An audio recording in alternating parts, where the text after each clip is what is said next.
Can a divided Fed bend without breaking? Hi, everyone. I'm Maggie Lake, and today I'm talking markets with Rupert Mitchell, the author of the Blind Squirrel Substack. Hey, Rupert, it's great to have you back on the show. Thanks, Maggie. How are you?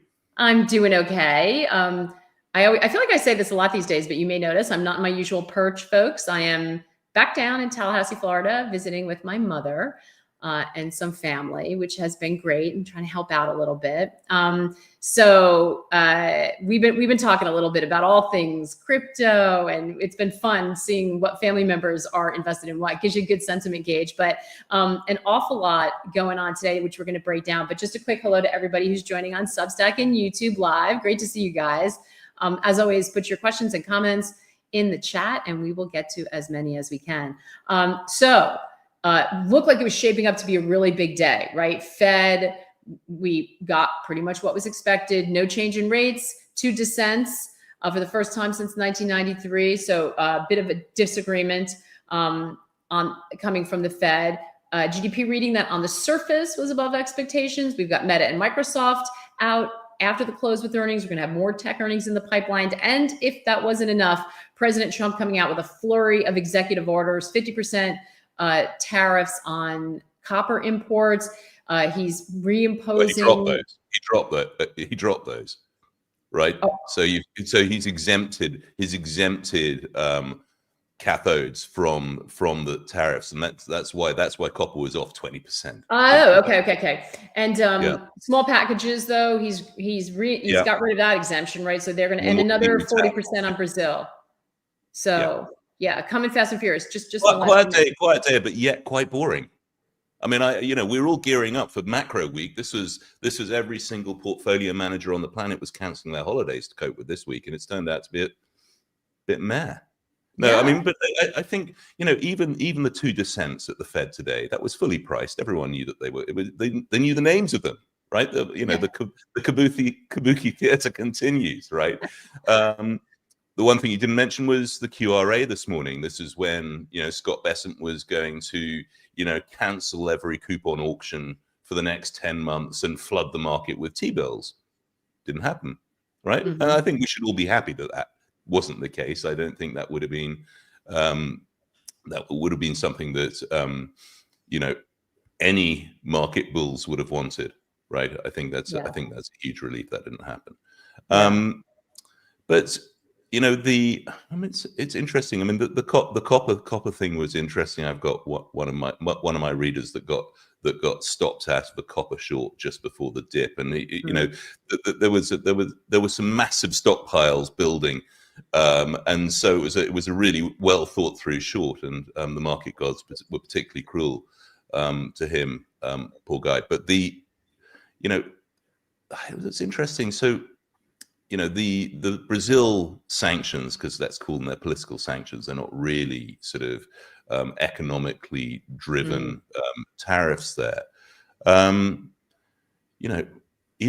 the Brazil ETF, was one of the only green ETFs on the day today. So I mean, that was a 7-day pause and a relaxation on orange juice and plane parts from Embraer, right? In a market where everything else was going down in reaction to the news today, it was a bit of a strange move. Yeah. What do you make of it? Well, I mean, it didn't help me on my feeder cattle short, that's for certain. I mean, but I think people have stopped taking the headlines that seriously now. Now, if I take a step back, we just all need to be a bit more honest with our terminology. Tariffs are taxes, right? A massive tax bill has been announced, right? No, the exporters, they might lose a little bit of margin, but who builds anything in the world outside of software with a 15% margin? No, prices are going up, or importer margins are going down. Now, do I think that the US economy continues to be in okay shape? Maybe, but these are major headwinds. It's funny though, because from what the narrative forming is that everyone can handle them. The market's not worried about tariffs anymore. We know it's going to be 15%, and that's something that everyone can deal with, or that everybody will take a little part of it, which is the argument Daniel Lacaille made to me a couple of weeks ago. And it'll be the pain, there'll be some price pressure, but it'll be spread across so many different sort of parts of the supply chain that won't amount to too much. I call that. I call complete BS on that. I think that I think these are that. I mean, it's a genius act of delivery that has got the market to the place that a 15% headline tax on everything is not bad news for the economy. It's genius positioning, but it's good. It will take time to get fed through into the real economy, but that pain is going to be felt, right? I don't see it any other way. Now, the big concern for me is that, is this, because really my attention is much more focused around the world right now and has been for the last 6-7 months. The question is the US consumer going to be given a cold or the flu from this tax hike? If it's just a sniffle, yeah, we could be okay in other parts of the world. If it's the flu, then we've got much more of a problem, and there may be many fewer places to hide. So, that is always, as goes the consumer. So how is that impacting what you're looking at? So first of all, let's back up a step. And what do you like? Do you still think that the rest of the world is a better opportunity than the US? I think that US equities are incredibly expensive. We're in the heat of a nice dollar rally right now. I mean, 3 big figures against the euro in 3 days. That's a big move. But in terms of my longer term view, I still see. I mean, the administration wants it. I still see the dollar lower on a sort of medium term view. I see much more value in equity markets outside of the US. It's just a simple valuation call. I'm not a fan of beta anywhere right now. I'm on my sort of eternal quest for interesting lower beta equity exposures around the world. I love hiding out in double-digit dividends, single-digit price earnings multiples, and and that's everywhere from China to Dubai. Yeah. So, question coming from Coolhand L: does Rupert still like some of the? I know these handles are just great. Does he still like some of the Chinese stocks? First question. Then we'll get to the second part, which is where else in the world you're looking. And I think you just said Dubai, but let's start with China. Do you still like Chinese equities? And if so, how are you thinking about that? I love Chinese equities right now. The most undiscussed bull market on the planet right now is in Chinese state-owned banks. I mean, if you just look at the performance of these things, and East Asian investors are momentum investors, and ultimately, they were piled into the Nasdaq while it was going up and to the right. They started buying Chinese banks when they were trading at a 12% dividend yield, and when they couldn't get any yield on government bonds there. I don't think they stopped buying them until those banks are trading at sort of 4% dividend yield. So I think there's plenty of legs left in that. I like some of the consumer plays. We chatted about beer and baijiu companies a few months ago. Some of the other sort of local consumer names I like a lot. So some of the F&B brands and retail brands that are much more targeted at sort of buy China, buy locals, local brands. Then elsewhere in the world, I still like Latin America, notwithstanding the Brazilian punch bag of late. I wrote up GCC, so Gulf equities last weekend. which is fun. I used to spend quite a lot of time in the Middle East 20 years ago, and I was part of this wave of Islamic finance, local Gulf companies trying to raise sukuks in the convertible bond market, and back then there was a lot of lip service being made to diversifying the Gulf economies away from energy. But nothing was really happening. But 20 years on, it really is happening. And, these stock markets have underperformed the rest of the world since COVID, but they're trading at their widest discounts to global equities that they have in the past 5 years. And yet there's a real GDP story there, and it's a real economic diversification story. And, the Gulf is kind of sitting pretty in a multipolar world. They can pick and choose who their friends are, their customers are, their security partners are. I think it's a really interesting story, and it's pretty easy to access these days. There are single country ETFs for 3 of the core markets: Qatar, UAE, and Saudi. And it's really not all about energy. Actually, some of the most interesting stuff is couldn't be further than that. I really like the banks, for example. As Dubai and Abu Dhabi become global financial services hubs, and banks are just a great way to play the whole GDP story with a bit of a multiplier as well. Yeah, it's so interesting. We know there's a ton of money flying around in that area, right? And also geographically where they sit as well. So, this is what ultimately that part of the world is where you went to sell deals normally. And what's interesting now is that there's a real IPO market going on in Middle East, North Africa right now. Some really interesting businesses. There's an e-commerce business in Dubai called Talabat that is growing like a weed. It's going to grow cash flows. Was going to compound cash flows in the mid 40s for the next 5 years, and trades on 3.5 times EV/EBITDA. So, I'm not a big fan of gig economy type businesses. I loathe the DoorDashes and the Instacarts and all of that kind of nonsense in the States, but I could own a delivery app on 3.5 times forward cash flow. Yeah, when you're talking about the potential risk you're taking versus the reward on that kind of valuation, you can see why it's so attractive.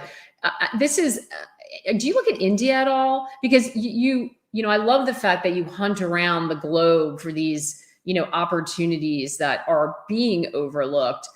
When you're talking about emerging markets, India used to be the darling, and I'm hearing some interesting comments now. I'm not sure how do you feel about that? I've been pretty consistent and wrong for a lot of the time. I was never buying into the India as the darling of emerging market story, right? Ultimately, narratives always get run over by flows, and India was the beneficiary of the fact that no one felt able to be invested in China, and ironically, they all crowded into India as, wait for it, the next China. Yes, that's what that was the tagline. Indian equities make the Nasdaq look cheap, quite frankly, and ultimately, I struggle to see, that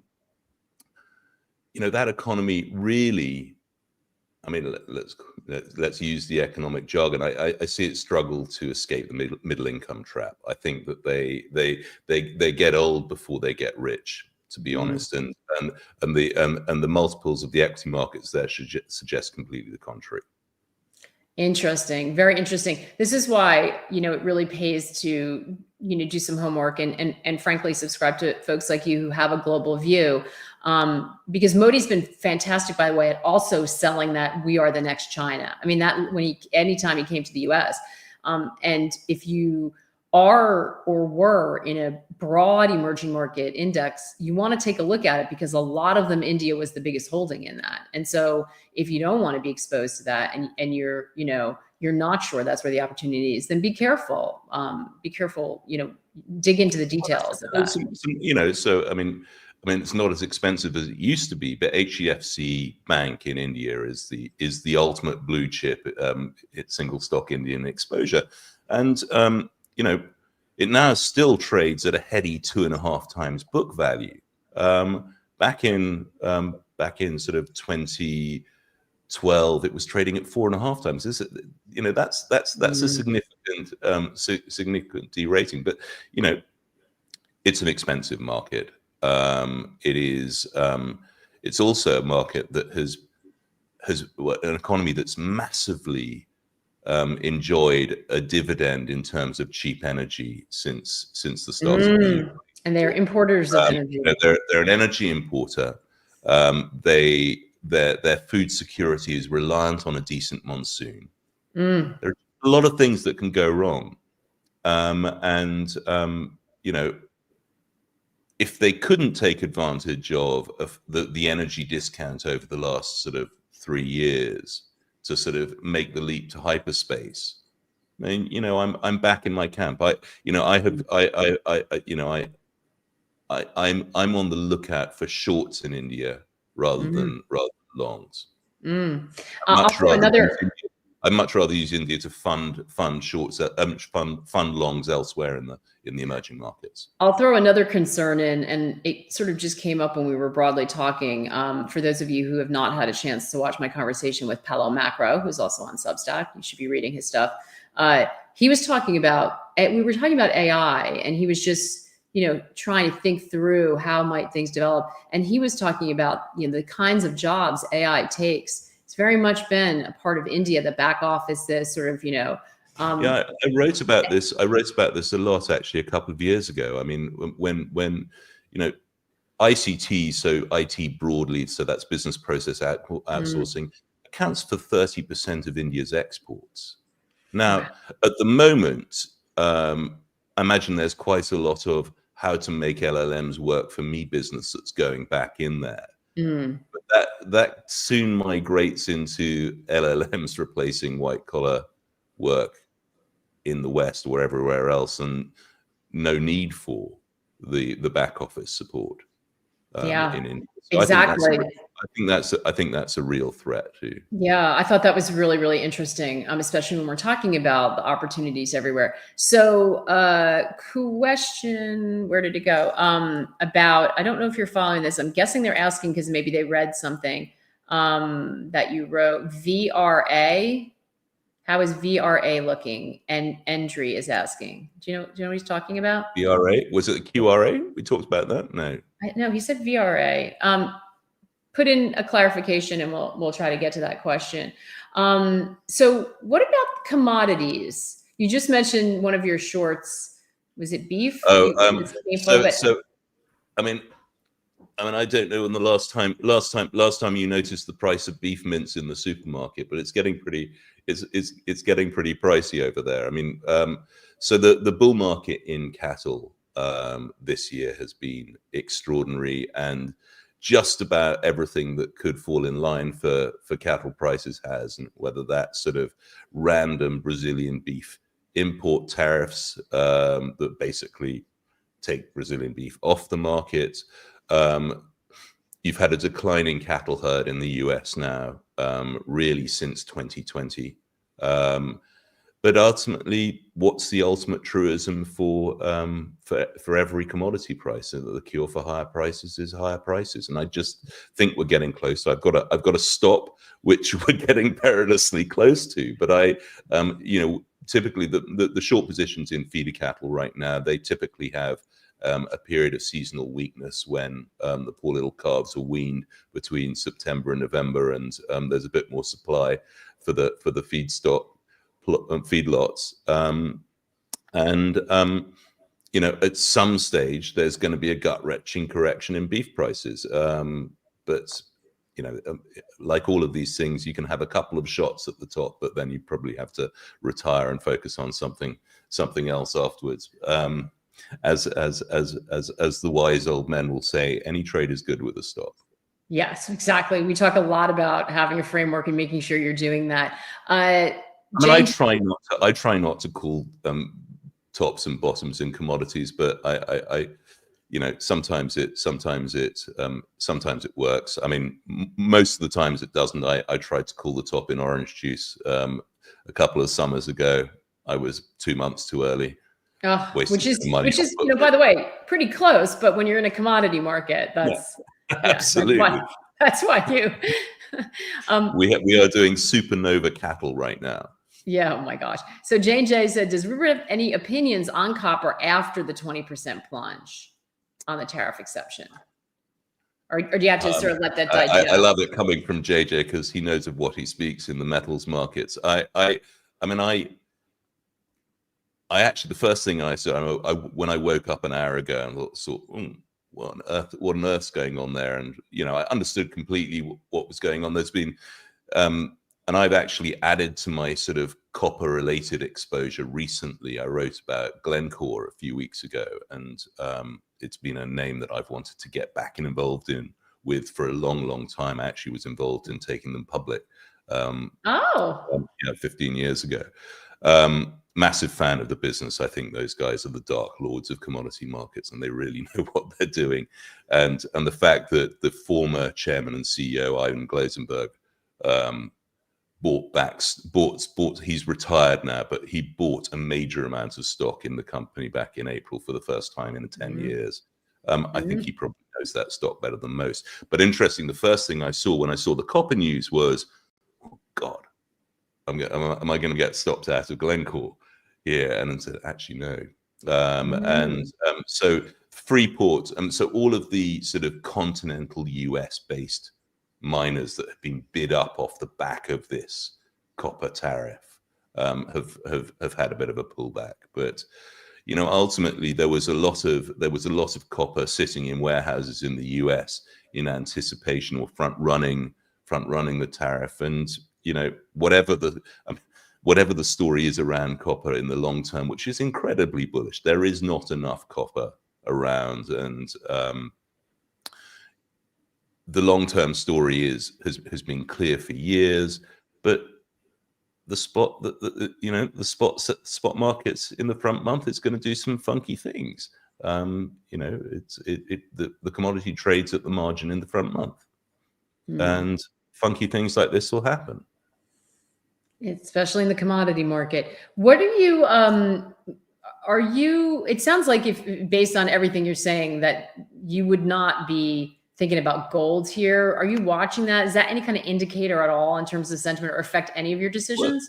Well, so gold sort of broke trend today, right? I'm definitely in the camp that long term I probably don't own enough of it, especially given that I'm not a believer in digital gold. So that this is my one debasement bet is gold. It's a significant weight in the portfolio, and if we dip from here, I've got an opportunity to amend that weighting, which I will. It's probably going up. I'm a buyer on a big dip in gold. But it's doing what it should do today. Powell's clearly indicated that he's in no rush to take down rates. We'll see whether that's the right call or not in due course. And to a certain extent, the whole gold story has disconnected a bit from real rates, because the central bank buying has sort of skewed the market to such a great extent. But if the rate story gives us a better entry, a bit lower, a couple of $100 lower in an ounce in price, then I think it's a buy. Eric, who I just was talking about, YWR Substack. I love Eric. Yes, and Eric loves you, I think, because he also loves your Glencore call, saying thank you, Blind Squirrel. So you guys can talk about it offline. But really fun conversation with Eric coming out on Friday. And we were just talking before he came on that he always makes you think, and maybe will make your blood boil. And based on what I know about our conversation, he just might. No, he always pitches a story that I hate in just the kind of way that makes me think that I might have got it completely wrong. And I love him for that, but hate him for it in equal measure. Yeah. I know you say that just because we love anybody who makes us think. And Eric did give us a lot to think about. He's kind of looking at what is everyone else not looking at? That's the conversation we had. And if you've missed some of this performance, especially if you're a fund manager, how can you think about maybe taking a shot to make it up? It's not financial advice, but he's just sharing some of his thinking, and that's where he's hunting around. Nothing like midsummer Hail Marys. Yeah, exactly. So question from Donald. If Japanese banks want to lend to South Asia, do the producing countries grow as well? Do the producing countries grow as well? I listen. Yes, I like the Southeast Asian story, and actually, it's something that both Eric and I have been writing about recently. Is the Japanese banks, and part of Eric's angle on the Japanese banks was around them deploying their massive excess capital around the Southeast Asian region, and I think everyone wins from that. I think Japanese banks and GCC banks and Gulf banks are some of the most attractive financials on the planet right now. Yeah, and I'm not sure that US financials look desperately interesting in this yield curve environment. Yeah. Donald, just as a follow-up separately, as specifically Vietnam or Indonesia, is it kind of like rising tide lifts the whole region, or do you prefer? Sort of sounds like Gulf is really where you see the opportunity. Yeah, no, but so I mean, in terms of Southeast Asia, I have got some I've got some really sort of deeply discounted low beta exposure to Southeast Asia via a Hong Kong listed conglomerate that has big business in the Philippines and Indonesia in particular. Vietnam is extraordinary. I don't have any direct exposure to Vietnam right now. I was staggered. Someone sent me a note the other day talking about just how liquid Vietnamese equities have become in the last 5 years. They're on days that Vietnamese equities as liquid as Thai equities, which was just never the case when I was regularly trafficking in those markets. But so much of the sort of the gold run in Vietnam over the last few years has been, the China plus one reshoring trade, and that's one, they're running out of manufacturing capacity there, and two, the gig's kind of up in terms of the transshipment trade. Right, that's this White House is fixated on nailing the jelly to the wall in terms of how trade flows work. So I don't know that. I mean, I was chatting again to someone about Vietnam the other day. I mean, it's still the same 4 or 5 stocks that people were talking about 10 years ago. It hasn't actually built out that much. Yes, it's become more liquid, but it's everyone's still trading Vingroup. Yeah.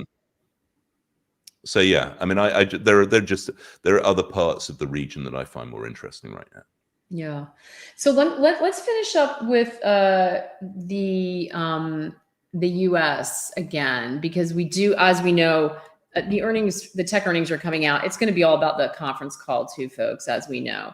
What are the headlines? I've kept. I don't even know as well what they are. I don't know if anyone else sees them who's in the chat.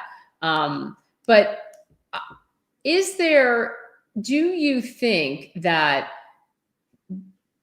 there is a sort of unexpected surprise coming from the US, and that maybe everyone underestimates the Trump administration, and they will be able to sort of stimulate enough growth to support further gains in the US, and we continue to see equities move higher just on the momentum?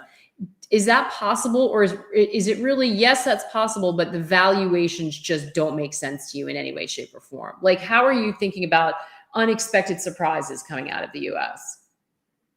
So they're trying to run it hot, right? Overused expression, but that's I mean, it's the ultimate. I won't be crude, but let's grow our way out of it, right? And that's the choice that's been made. And that has the potential to work until the bond market says no mas, and then I think everything becomes problematic. I mean, the loser here is bonds, right? And the question is, can the momentum trade continue in equities? It's been a ripper of a rally off the lows in April. Yeah, maybe, but if that's a momentum trade that could turn on a dime, right? And I would much rather be long and slightly lagging, having had a really good head start at the beginning of the year. I'm still 10% relative money good, being overweight outside of the US, and I'm sitting in stocks that are still really cheap. Now, if we do, let's be honest, if there is a nasty correction in US equities, everyone else is going to sell off as well, right? But I won't be worrying about what the fundamental valuation floor is for those positions, right? Whereas, when people fall out of love with Palantir, at which point do you have a fundamental valuation case? At which price point? I don't know, but it's not 10% below current spot. I mean, it's probably not even 30. Is it 50? I don't know. Has it got to do what Nvidia did so many times and clear everybody out down 90%? God, that's going to get some people angry. No position, folks. No position. No position. Not talking book. No position. Christopher said Meta and Microsoft are both up big. So this is that. There we go. Let the good times roll. Let the good times roll. Exactly. Just be careful. But you're right. We know when things can move. I just want to circle out with this bonds. So you still see risk in bonds, and you still see rates going high because of what? Because we run it hot. There's inflation. Bond vigilantes show up, or just pressure on the longer end. No, I'd just be very wary about bonds. I mean, I struggle to see their role in a portfolio in the way that they used to offer offer a sort of a portfolio hedge, right? The days of the stock bond inverse correlation bailing you out in risk off moments, I think that's over. I own plenty of bonds at the front of the curve. I'm in 2 years and shorter. I'm happy to pick up that. I did write a few weeks ago about a sort of a technical reason why I would not want to be short duration right now, which is just a function of history and the Clinton administration way back 20 years ago, is that we're now approaching a point in time over the next 3 or 4 years where structurally there is virtually zero supply of 10-year paper. And, there's a very real risk of a short squeeze in the 10-year at some point. Which is good to keep on the radar if you are bearish. Christopher also thinking the market runs out of steam well before Nvidia, and he is skeptical. And for people who have a lot of experience in the market, I always pay attention when their spidey sense is perking up. Rupert, it was such a delight to chat with you. I always love your unique ideas that you write about, and the fact that you have such a global view. I think it's so important at a time like this when we're all thinking about how we need to maybe diversify a little bit more internationally. So it's so fun. Well, thanks for hauling me out of bed again so early. We still haven't hit dawn yet here. I know, you're a saint. You're basically up in the middle of the night. You're a total saint for doing this. Eric had some really interesting thoughts on bonds. I'll just leave you all with that. And something that I'm sure that he and Rupert will be writing about and thinking about and conversing about. So be sure to check that. He's texting you immediately, Eric. Be warned. No, really fun stuff, Rupert. Thank you so much. And thanks to all of you for the great questions and comments. Appreciate it. And we will see you all again soon. In the meantime, take care and good luck out there.